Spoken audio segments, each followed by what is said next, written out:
우리 한 목소리로 같이 봉독하도록 하겠습니다. 시작. 우리가 사로잡힌 지 25째 해 성이 함락된 후 14째 해 첫째 달 10째 날에 곧 그날에 여호와의 권능이 내게 임하여 나를 데리고 이스라엘 땅으로 가시되 하나님의 이상 중에 나를 데리고 이스라엘 땅에 이르러 나를 매우 높은 산 위에 내려놓았는데 거기에서 남으로 향하여 성읍 형상 같은 것이 있더라. 나를 데리시고 거기에 이르시니 모양이 녹같이 빛난 사람 하나가 손에 삼줄과 측량하는 장대를 가지고 문에 서 있더니 그 사람이 내게 이르되 인자야 내가 내게 보이는 것으로 눈으로 보고 귀로 들으며 내 마음으로 생각할지어다. 내가 이것을 내게 보이려고 이리로 데리고 왔나니 너는 본 것을 다 이스라엘 족속에게 전할지어다 하더라. 아멘. 하나님께서 에스겔을 데리고 한 성읍을 보여줬는데 그곳은 어딘가 하니 이스라엘 땅에 있는 성읍이에요. 바로 예루살렘입니다. 지금은 예루살렘이 파괴된 상태에 있는 민족입니다. 그런데 하나님이 에스겔에게 회복을 명하시되 그 예루살렘 성읍과 성전이 다 회복될 것에 대해서 이야기해주고 있다라고 하는 것이죠. 우리가 저번 주에 살펴본 것처럼 곡과 마곡의 전투, 그래서 최종적인 전투를 통하여 우리에게 보여줬던 것은 그런 사단의 공격들은 종말의 때에만 있는 게 아니라 예수님의 십자가의 죽음 이후로부터 끊임없이 우리에게 있지만 그 강도는 더욱더 세질 거라는 거고, 그런데 결론적으로는 그 최후의 사단의 발악인 곡의 전투도 누구에 의해서 평정이 되더라? 하나님에 의해서 평정되고 마침내는 예수님이 승리자가 되실 것이고 그리고 그를 믿고 있는 저와 여러분들이 승리자가 될 것이다 라고 하는 거였고요. 그게 계시록에서도 21장에 있는 말씀이었다면 20장에 있는 말씀이었다면 이제 21장부터 계시록의 성전, 새 예루살렘에 대해서 설명하고 있는 것처럼 오늘 에스겔서가 38장, 39장에서 그 최후의 사단의 발악, 곡의 전투를 이야기한 후에 이제는 계시록과 같이 새 예루살렘, 새로운 성전의 회복에 대해서 우리에게 이야기해주고 있는 장면이에요. 그래서 사실은 오늘은 40장부터 42장까지 다 읽어야 되는데 너무 길어요. 그리고 그렇게 재밌는 내용이 아니에요. 고가 뭐고 또 그 문은 크기가 몇 규빗이며 이런 것들이 나와 있는 것입니다. 오늘 보면 우리가 좀 여러 가지를 좀 참고해 볼 필요가 있는데, 여러분들 지금 에스겔을 하나님이 어디로 데리고 가고 있죠? 바로 높은 산에 데리고 가고 있다. 그것은 시온을 가리키는 거예요.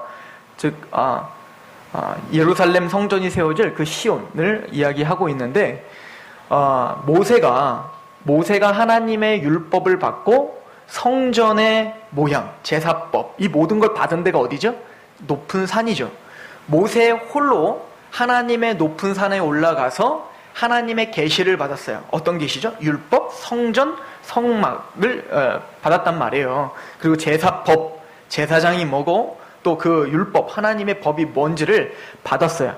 그런데 꼭 에스겔이 모세와 같이 지금 하나님이 에스겔을 들어다가 어디로 데려가고 있는 거예요? 높은 산에 안착시킨 거예요. 꼭 모세가 하나님의 계시를 받으러 그렇게 성막의 계시를 받으러 그 시내산에 있었던 것처럼 하나님은 에스겔을 높은 산에 올려놓고, 시온이죠, 예루살렘이 있는 곳인 그곳에 올려놓고 이제는 새로운 성전, 앞으로 이제 내가 이 모세에게 주어졌던 그 성막, 또 솔로몬이 지었던 그 성전 말고 진짜 완성된 성전의 모습을 내가 보여줄게 라고 하며 지금 에스겔에게 환상을 보여주고 있는 거예요. 그래서 이제 이 세대주의자들은 이 에스겔이 보여준 이 환상적인 이 환상을 보여준 이 성전은 이제 앞으로 천년왕국이 실제적으로 이 땅에 예수님이 재림 후에 우리가 천년왕국 여기서 통치할 때 예루살렘, 지금 팔레스틴 땅에 진짜 이 성전이 세워질 것이다라고 믿어요.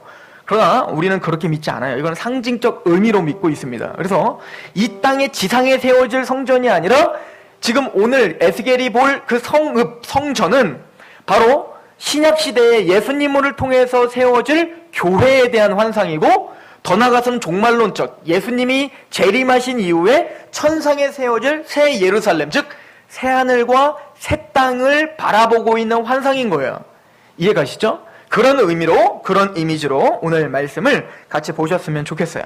그런데 오늘 40장 1절에 보면 이렇게 써 있어요. 아니, 필요도 없는 그 연역을 말해주고 있는 듯하게 복잡하게 얘기하잖아요. 40장 1절에 우리가 사로잡힌 지 25번째 해 성이 함락된 후 14째 해. 자, 지금 연도를 따지고 있는데, 연도를 따질 때 그 연도의 기준이 되는 것은 대단히 중요한 거예요. 그죠?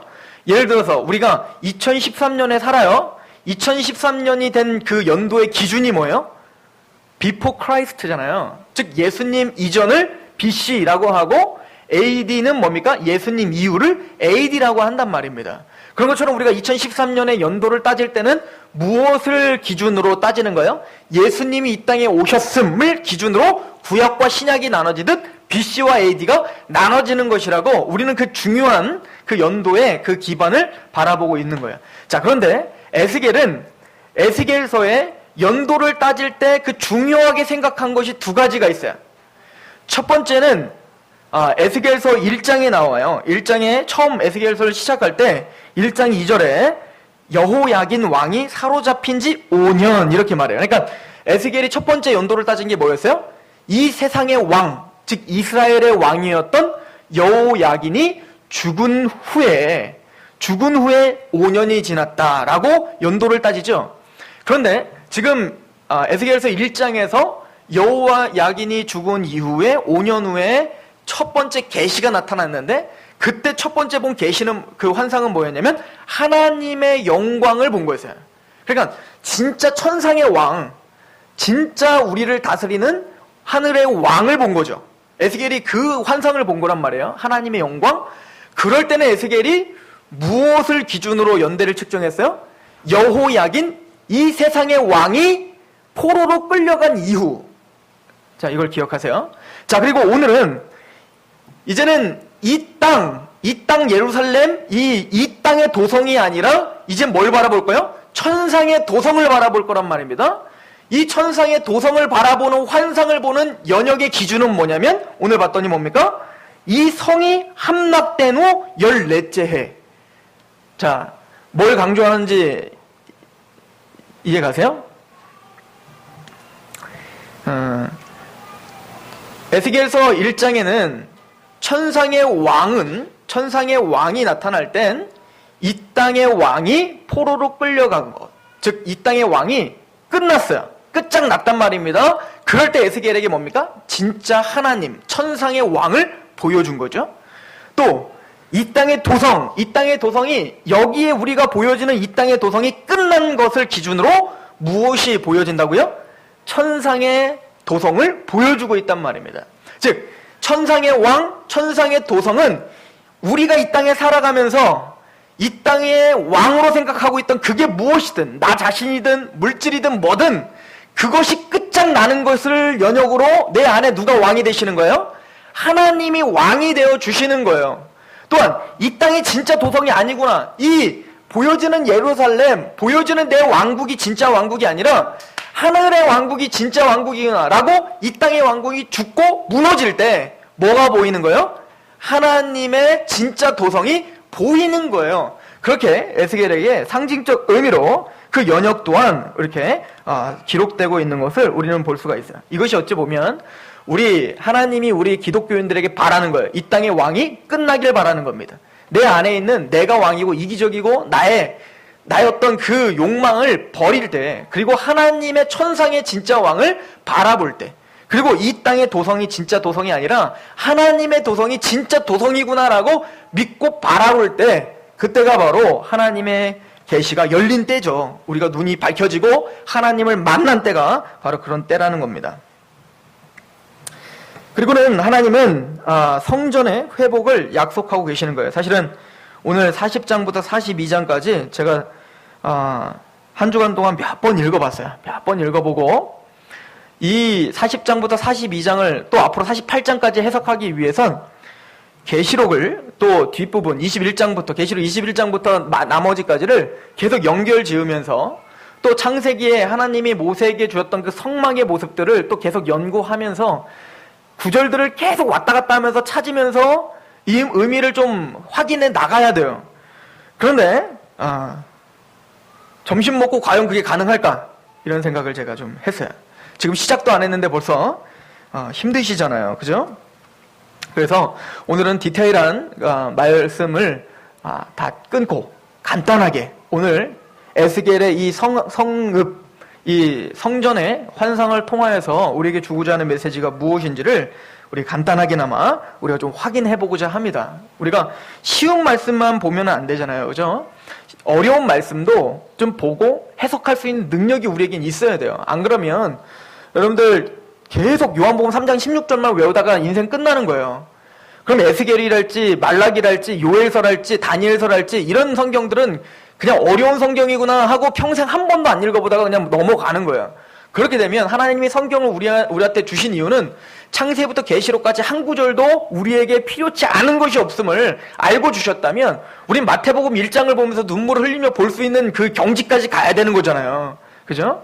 그런 의미로 우리가 좀 정신 차리고 말씀을 좀 연구하고 그럴 필요가 있겠다라는 생각이 들어요. 그럼에도 불구하고 간단하게 이렇게 보도록 합시다.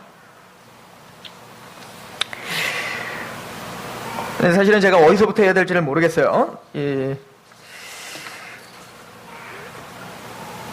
자, 오늘 말씀에 보면 에스겔 40장 2절을 보시면 하나님의 이상 중에 나를 데리고 이스라엘 땅에 이르러 나를 매우 높은 산 위에 내려놓으시는데 거기에서 나무로 향하여 성읍 형상 같은 것이 있더라. 그래서 이 성읍은, 즉 예루살렘 성읍은 지금 뭐와 비교가 되고 있냐면 에스겔이 골짜기에 있었잖아요. 그죠? 에스겔 골짜기에서 뭘 봤어요? 완전 죽어 있었던 이스라엘 백성들을 봤잖아요.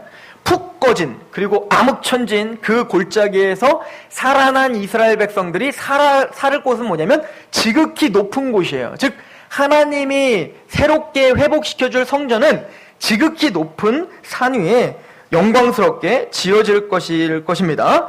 자, 그런데 이 성전은 보여지는 성전이 아니라 바로 교회를 상징하는 겁니다. 그래서 히브리서 10장 1절에 보면 율법은 장차 올 좋은 일의 그림자일 뿐이요 참 형상이 아니므로 해마다 늘 드리는 같은 제사로 나오는 자들은 언제나 온전하게 할 수 없다, 이렇게 말합니다. 그래서 율법은 장차 올 좋은 일의 그림자예요. 그래서 우리가 잘 알고 있는 대로 성막은 또 성전은 뭐에 대한 그림자예요? 장차 올 좋은 것의 그림자인 거죠. 그래서 장차 올 것은 뭡니까? 바로 교회와 종말론적인 새하늘과 새 땅을 가리키고 있는 거죠. 그래서 우리는 에스겔서를 통해서 바로 우리를 바라볼 수 있어야 되고, 또 에스겔서를 통해서 우리가 완성될 그 성전, 우리가 완성될 그 하나님의 나라를 볼 수 있는 눈이 우리에게 있어야 되는 겁니다. 자, 그래서 결론은 뭐냐면, 이 에스겔이 지금까지 봤던 건 뭐냐면, 자, 에스겔 마른 골짜기에서 마른 뼈들이 살아나서 큰 군대가 되고 거기에 성령님이 임하시더라라고 하는 거였고요. 그리고 우리가 지금까지 뭘 바라봤죠? 그렇게 살아난 이스라엘 백성들에게 누가 임해요? 왕, 진짜 너희를 다스릴 수 있는 왕 다윗이 올 거라는 거였어요. 그래서 이 다윗에 대한 약속, 씨에 대한 약속은 하나님이 아브라함에게 이미 약속한 거였어요. 그죠? 너와 너의 자손으로 인하여 모든 민족이 복을 얻을 거야 라고 할 때 아브라함에게 주어져서 아브라함에게 시작된 그 약속은 누구? 다윗을 거쳐서 다윗의 자손이어야 돼요. 그러니까 아브라함의 자손일 뿐만 아니라 그 12지파 중에 어디 지파? 유다 지파의 다윗의 자손이어야 됩니다. 그래서 마태복음은 이것을 이렇게 설명하는 거예요. 아브라함과 다윗의 자손 예수 그리스도라고 구약 전체에서 예언된 분은 바로 예수님이다라고 이야기하고 있죠. 그래서 우리가 이 완벽하게 회복될 성전은 바로 예수님을 중심으로 세워질 성전을 가리키고 있는 거예요. 우리 요한복음 1장 14절 말씀을 보면 말씀이 육신이 되어 우리 가운데 거하심에 우리가 그의 영광을 보니 아버지의 독생자의 영광이요 은혜와 진리가 충만하더라. 제가 요한복음을 1장을 강의하면서 이 구절을 제가 굉장히 중요하게 다뤘던 내용이거든요. 요한복음 1장 14절에 말씀이 육신이 되어 우리 가운데 거하셨어요. 이게 누구십니까? 예수님이신데 육신이 이 땅 우리 가운데 거하심에 라고 할 때 그 거하시다라고 하는 단어, 제가 그거를 좀 집중했었던 적이 있어요. 뭐냐면 이 거하시다라고 하는 단어를 원어로 직역해버리면 우리 안에 장막을 치시다라고 하는 뜻이라고 했어요. 즉 요한 사도는 요한복음 1장에서 우리 안에 예수님이 육체를 입고 이 땅에 오신 것을 뭐라고 봤냐면 하나님이 광야 시절 이스라엘 백성들 그 중심에 뭐를 치시고 거하셨어요? 장막을 치시고 거하신 것을 봤단 말입니다. 즉 예수님이 육체를 입고 이 땅에 오신 것은 바로 광야 시절 이스라엘에게 장막을 친 것처럼 하나님의 실제적인 임재가 장막을 치시고 우리 안에 거하시겠다는 거예요. 자, 이 얘기는 다른 얘기로 하면 그래서 예수님이 뭐라고 했어요? 이 성전 무너뜨려 버려라를 살아생전 2번이나 하셨단 말이에요. 그죠? 마태복음, 마가복음, 누가복음은 달려 돌아가시기 며칠 전에 예루살렘에서 선포하셨고 요한복음은 공생애가 시작되자마자 예루살렘에서 선포하셨고 그러니까 시작과 끝에서 주님이 하고자 하는 얘기 뭐였냐면 이 보여지는 성전은 어떻게 하라? 무너뜨려 버려라. 이 성전이 진짜 성전이 아니야 라고 하는 거죠. 그러니까 세대주의 해석은 잘못된 거예요. 세대주의처럼 지금 에스겔서에서 나오는 그 새로운 성전의 환상이 이 땅에서 진짜 세워질 환상이 아니란 얘기죠. 그럼 그 성전은 누구를 가리키는 거예요? 바로 나다. 예수님이다. 이런 거죠. 그래서 예수님이 성전이 되셨는데 예수님을 모시고 사는 크리스찬, 저와 여러분들은 성전이 그럼 누구 안에 있는 거예요? 나와 여러분들 안에 예수님을 데리고 사시잖아요. 예수님을 모시고 사시잖아요. 그죠? 그 예수님이 성전 대신 예수님이 우리 안에 거하시니 성전이 이제는 어디 있어요? 이 보여지는 교회, 이게 성전이 아니에요. 그래서 우리가 성전 건축이라는 말도 사실은 맞지 않는 거예요. 원래 성전은 원래 뭐예요? 성도들이 성전인 거예요. 이 보여지는 것을 우리가 뭐라고 하는 거냐면 예배당이라고 하는 거예요. 예배드리는 처소예요. 그래서 만약에 우리 이문경 집사님 댁에서 우리 성도들이 가서 예배드리면 어디가 성전이에요? 그곳이 성전인 거예요. 여기가 아무리 십자가 달려있고 강대상이 있더라도 여기에 여기에서 만약 식당을 하면 여긴 뭐가 되는 거예요? 그냥 식당인 거지 여기가 독특하게 거룩한 곳이 아니에요. 이게 신약 성도들이 가져야 될 확고한 메시지인 거예요. 그래서 에베소서 2장에도 보면 너희는 사도들과 선지자들의 터 위에 세우심을 입은 자라 그리스도 예수께서 친히 모퉁이돌이 되셨느니라. 그의 안에서 건물마다 서로 연결하여 주 안에서 성전이 되어가고 그래서 우리 성도들이 연결이 되고 그게 뭐라고요? 성전이 되어가는 거예요. 그러니까 성전이 되려면 벽돌이 하나하나 쌓여서 성전이 되죠. 건물이 되는 것처럼 교회라고 하는 것은 예수님 믿고 구원받았습니다 하면 내가 뭐가 됐어요? 성전이 됐지만 온전한 성전은 아닌 거예요. 온전한 성전이 되려면 나는 성전의 벽돌이 된 거예요. 그러면 온전한 성전이 되려면 어떻게 해야 돼요? 당연히 교제가 일어나야 되는 거예요. 구원받은 사람들끼리 연합돼야 돼요. 연합돼야 어떻게 되는 거예요? 성전으로 지어져 가는 거예요.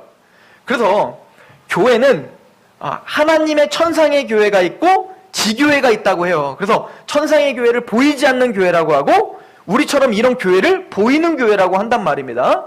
자, 우리가 11시 예배를 왜 드릴까요? 이번 주 제가 성경 공부를 하는데 그런 이야기를 해서 11시 예배 왜 드릴까요? 가장 많이 모이는 시간이고 가장 쉬운 시간이니까 그럴까요? 지금 전 세계의 교회가 11시 예배를 드려요. 그죠? 웬만한 교회는 다 11시 예배 드리거든요. 저 독특하게, 우리는 독특해 하면서 막 11시 25분 예배, 막 이렇게 드리는 예배도 제가 받긴 했지만 제가 보기엔 그거는 교회에 대한 관념이 없는 거예요. 우리는 지금 지교회에서 지금 주님의 몸된 교회에서 지금 몇 안 되는 성도들끼리 예배를 드리고 있지만 우리는 어떤 심정으로 오늘 예배를 드리냐면 11시에 전 우주적인 교회가 한꺼번에 같이 하나님께 영광과 찬송을 드리고 있구나라고 생각하시며 예배를 드려야 돼요.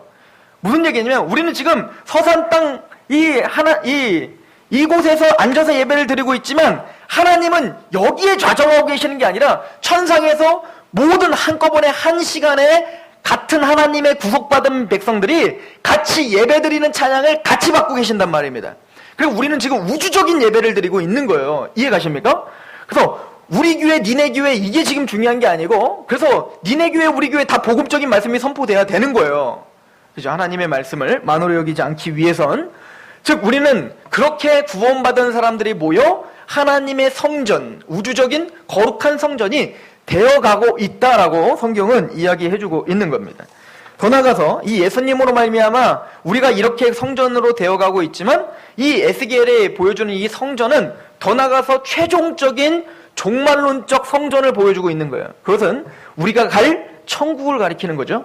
새하늘과 새 땅을 가리키고 있는 거예요.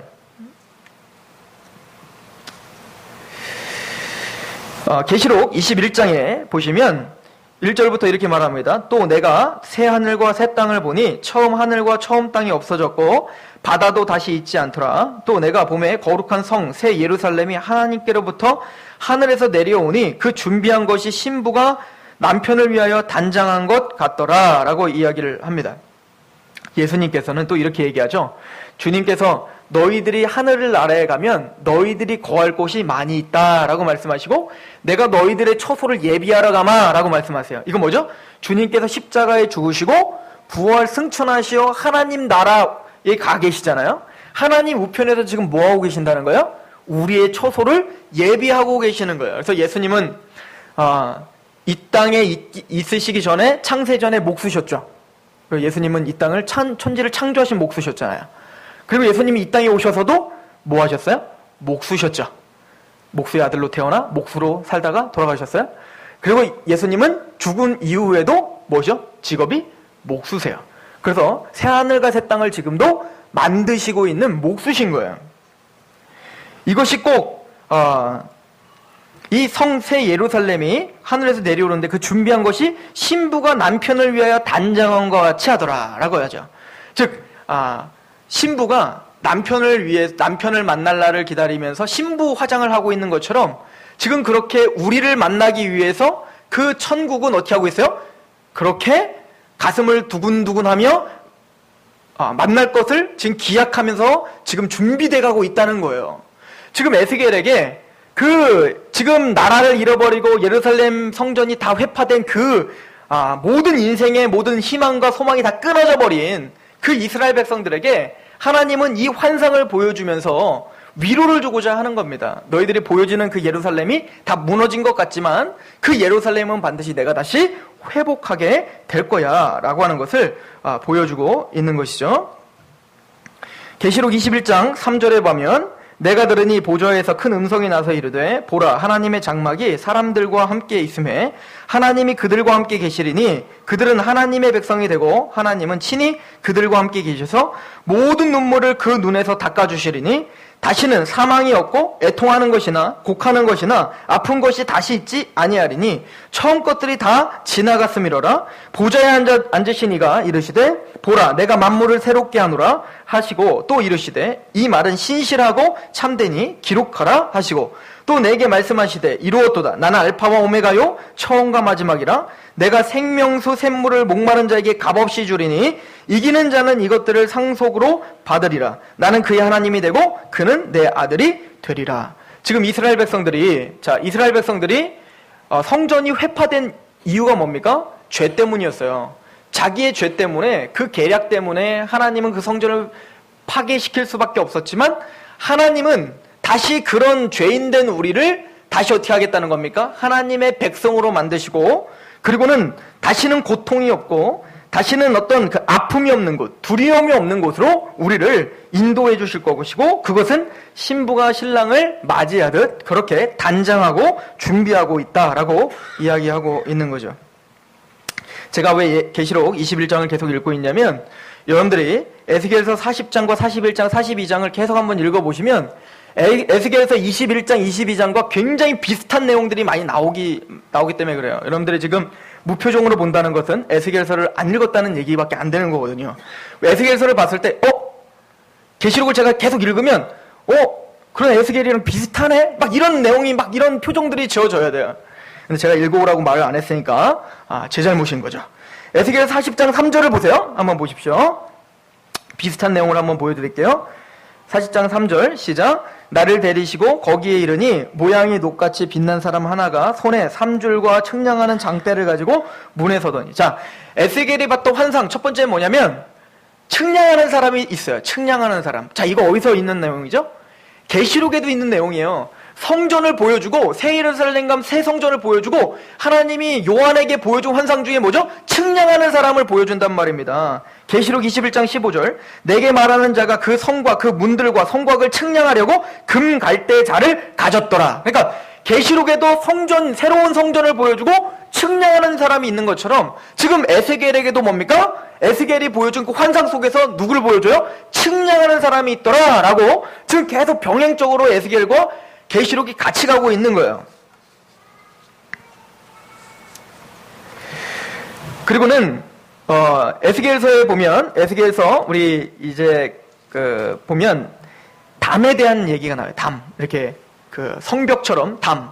그래서 40장에도 이제 그 성전이 있으면 그 성전을 둘러싸고 있는 성벽이 있을 거잖아요. 그죠? 그 성벽 담에 대한 이야기를 굉장히 길게 해요. 그리고 또 나중에 에스겔서 또 42장에 가보시면 그 성전도 그 담에 대한 이야기를 자꾸 해요. 그렇죠. 오늘 집중하고자 하는 것은 다 거두절미하고 지금 뭐 몇 겹이 이거 다 거두절미하고 그럼 하나님이 에스겔에게 왜 자꾸 담에 대한 이야기를 할까? 성벽에 대한 이야기를 왜 할까?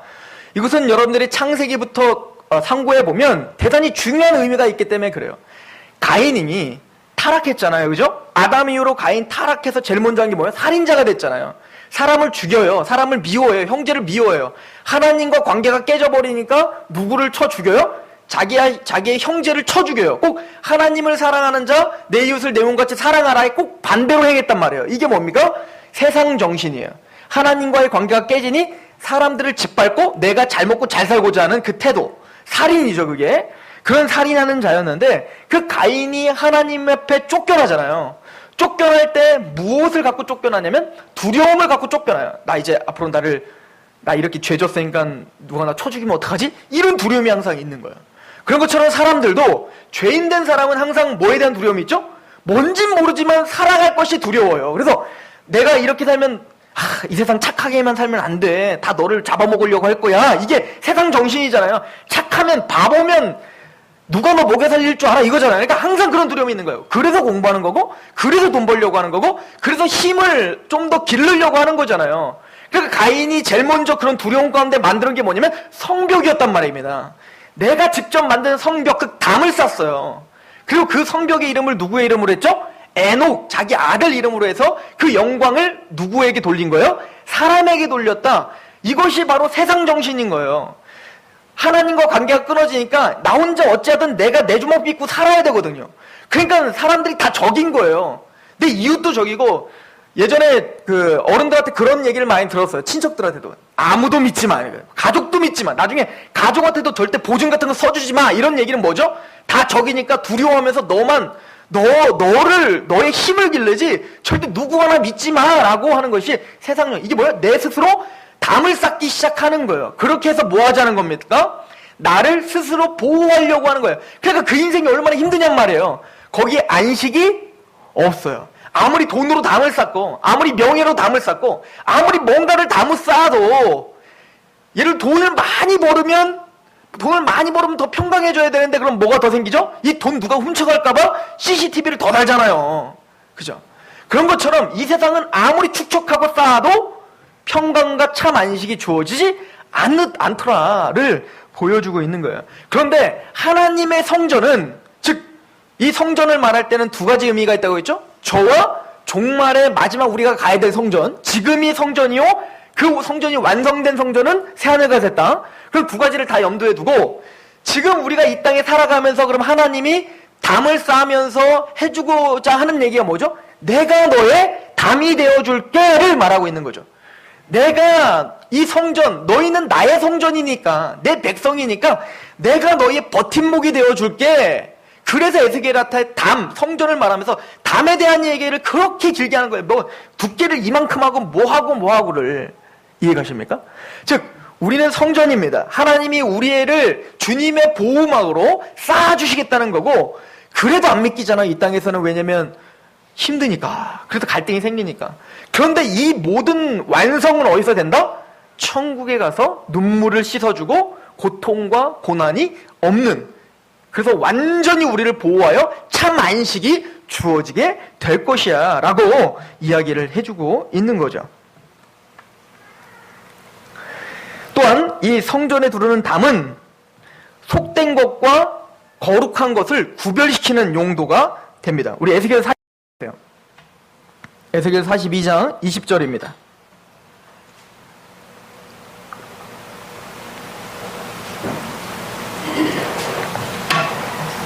에스겔 42장 20절 같이 한번 읽어볼까요? 시작.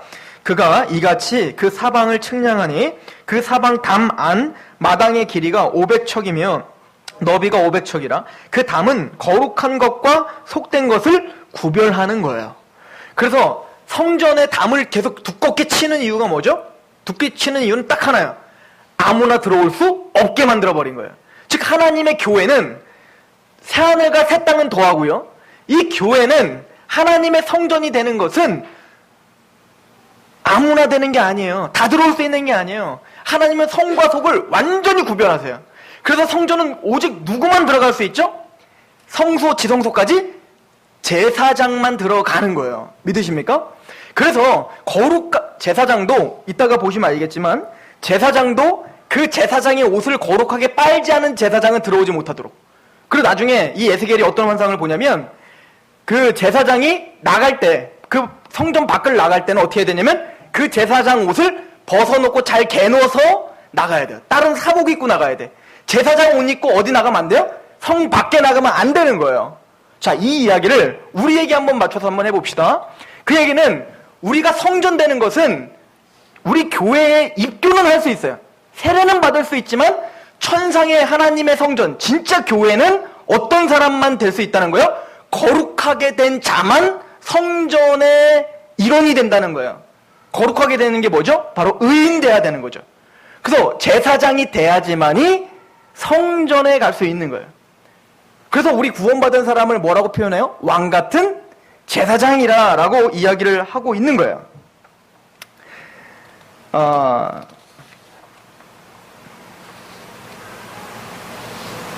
에스겔서 43장 13절부터 보면 이렇게 말하고 있어요. 에스겔 43장 13절.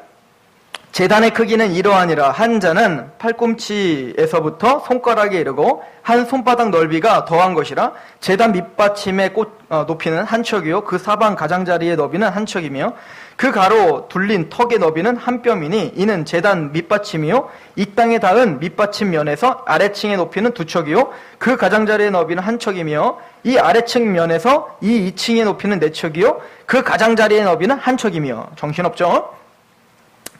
자, 이 이야기를 가만히 보시면 제단의 크기는 이러하고 뭐 이렇게 하면서 사방 가장자리의 너비는 한 척이며 이 땅에 닿는 밑받침면은 뭐 이렇게 이야기합니다. 즉 뭐에 대한 이야기예요? 제단이 있어요. 그래서 성전에 들어가는 문 옆에는 항상 뭐가 있냐면 제단이 있었어요. 자, 이 얘기는 뭐냐면 죄 씻음을 받는 자만이 이 성전에 들어갈 수 있음을 지금 에스겔서는 이야기해주고 있는 거죠. 그래서 계시록 7장 14절 말씀을 제가 읽어드릴게요. 계시록 7장 14절. 내가 말하기를 내 주여 당신이 하시나이다 하니 그가 나에게 이르되 이는 큰 환난에서 나오는 자들인데 어린 양의 피에 그 옷을 씻어 쉬게 하였느니라. 그러므로 그들이 하나님의 보좌 앞에 있고 또 그의 성전에서 밤낮 하나님을 섬김에 보좌에 앉으시니가 그들 위에 장막을 치시니니 그들이 다시는 줄이지도 아니하며 목마르지도 아니하고 해나 아무 뜨거운 기운에 상하지도 아니하리니 이는 보좌 가운데 계신 어린 양이 그들의 목자가 되사 생명수 샘으로 인도하시고 하나님께서 그들의 눈에서 모든 눈물을 씻어주실 것이라 라고 말합니다. 자, 이거는 13만 4천이라고 하는 환상을 보신 이후에 요한에게 또 흰무리, 큰 무리를 보여주잖아요. 그 흰무리들이 지금 하나님의 새 예루살렘 성전에 들어오고 있는 거예요. 막 찬양합니다. 그래서 요한이 저들은 누굽니까? 라고 했을 때 지금 알려주는 게 뭡니까? 그들은 큰 환난에서 나오는 자들인데 어린 양의 피에 그 옷을 씻어 쉬게 한 자들이다. 그래서 예수님의 피로 말미암아 그 옷이 씻어져서 구름을 받았어요. 죄 씻음을 받은 사람인데 그래서 15절에 뭐라고 해요? 그러므로 그들이 하나님의 보좌 앞에 있고 또 그의 성전에서 밤낮 하나님을 어떻게 해요? 섬기더라. 지금 이 사람은 새 예루살렘 성전에 이 큰 흰무리들은 어떻게 해요? 예수님의 피로 씻어서 제사장 옷을 빨고 성전에 들어간 자들이 된 거죠. 그래서 밤낮 하나님의 성전에서 섬기는 뭐가 됐어요? 제사장 그룹이 된 거예요. 이 흰무리는 누구예요? 제사장들인 거예요. 제사장. 그러면 14만 4천은 누구죠? 14만 4천도 바로 이 제사장을 가리키고 있는 거죠. 계시록 14장 1절. 또 내가 보니 보라 어린 양의 시온산에 섰고 그와 함께 14만 4천이 서 있는데 그들의 이마에는 어린 양의 이름과 그 아버지의 이름을 쓴 것이 있더라. 그래서 어린 양이 강조점이 있는 거예요. 즉 어린 양 되셔서 우리의 화목제물 되시고 죽임당하신, 그래서 우리의 죄를 씻어주신 예수님. 2절, 내가 하늘에서 나는 소리를 들으니 많은 물소리와도 같고 큰 우레소리와도 같은데 내가 들은 소리는 검은 고 타는 자들이 그 검은 고를 타는 것 같더라. 그들이 보좌 앞과 내 생물과 장로들 앞에서 새 노래를 부르니 땅에서 속량함을 받은 14만 4천. 그래서 14만 4천은 뭐예요? 큰 무리와 똑같이 땅에서 속량함, 예수님의 피로 씻음을 받은 자가 바로 14만 4천입니다. 그래서 이 사람들이 어떻게 합니까? 4절에 이 사람들은 여자와 더불어 더럽히지 아니하고 순결한 자고 어린 양이 어디로 인도하든지 따라가는 자며 사람 가운데서 속량함을 받아 처음 익은 열매로 하나님과 어린 양에게 속한 자들이니 그 입에 거짓말이 없고 흠이 없는 자들이더라. 그래서 여러분들이 에스겔서를 충실히 봤다면 지금 에스겔서는 새롭게 된 구원받은 백성들, 이스라엘 백성들을 무슨 나라? 제사장 나라로 세울 거고요. 그 제사장들은 누구를 따라가는 목자, 양들이 될 거예요? 다윗과 같은 한 목자가 통치하는 대로 따라가야 될 한 새로운 민족이 될 거란 말입니다. 지금 그거에 대한 완성을 계시록은 우리에게 보여주고 있고, 그들을 뭐라고 하냐면 제사장들이라고 하고 예수님의 피로 속죄함을 받은 사람이라고 이야기하며 그들이 바로 하나님의 성전을 영원히 섬길 자라고 이야기하고, 계시록은 지금 그게 누구라고 얘기하는 거야? 저와 여러분들이라고 이야기하고 있는 거예요.